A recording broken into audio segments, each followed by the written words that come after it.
It's often asked, I'm often asked, who in the world is it that elected Donald Trump? Well, I know a lot of different groups probably want to take credit.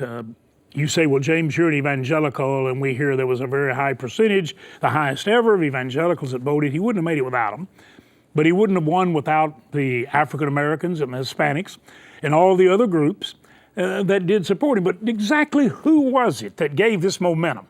Well, you can see them at the rallies if you just look at them. Just look at the faces of the people. I love looking at them. They're Americana as far as I'm concerned. When I look at them, they're very diverse. They're very excited. They look to me like, just kind of looking at their countenance, you know, Isaiah said, your countenance testifies against you. Oh, he said that, calling a nation to reproof. Look at the countenance of the people who are angry right now. Just look at them. Look at the countenance of the people who are representing different groups. I mean, sometimes it really does look impishly demonic, doesn't it? But look at the people that are excited. I bet they think family's important. I bet they think working hard's important. I bet they think having a job's important. I bet they think having some kind of a assurance of security for the future is important. I bet they think personal responsibility is important. I bet they think that we appreciate first responders and those who will stand up and enforce the law, but never abuse it. I bet that's who, let me tell you who they are. Let me tell you who elected Donald Trump. Americans that were fed up, totally fed up. You say fed up with what? Fed up with a manipulative, deceptive, major media, print and visual. Sick of it. Fed up with an overreaching, all-consuming, ever-controlling federal government. Fed up with people being taught they can't make it without the federal government.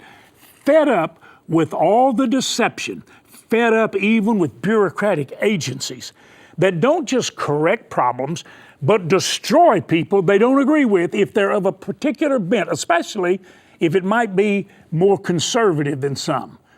Many of our agencies with lifetime overseers have become the greatest assault terrorists on the planet. Yes, they have. That's not why they were established. That's not why their organization was put in place. But the abuse and the manipulation with big money, all the different agencies that control according to the wishes and whims of a select few, especially if they have big money and they can buy favors. Watch it. Those are the people that elected him. They're sick of all of that, and you better be aware of it. Everyone in office, everyone seeking office had better be aware of it. I'll tell you something else I think they're sick of. Excessive regulation. Do you realize what has happened right now to the economy? Do you realize what's happened in business and opportunity and jobs and employment? Do you realize how much devotion is being expressed for those who do seek to keep law and order and to protect us in our future? A miracle has occurred. It's occurred because people are fed up with all the things we ought to be fed up with. And if we do not hold on to that mindset and the values that these people came out to defend, and literally cast aside those things that we should be fed up with, if we don't continue to do that, we will return to business as usual, and that'll mean not much business, not much employment, not total improvement in virtually every area of life. Very, very important that you understand who put the man in. And I would suggest that we pray that we have more people who know what to be fed up with and who are willing to take a stand for what's right. And by the way, if you're a Christian, you're supposed to love everybody and minister truth to everybody, but don't compromise biblical truth and principles for anybody.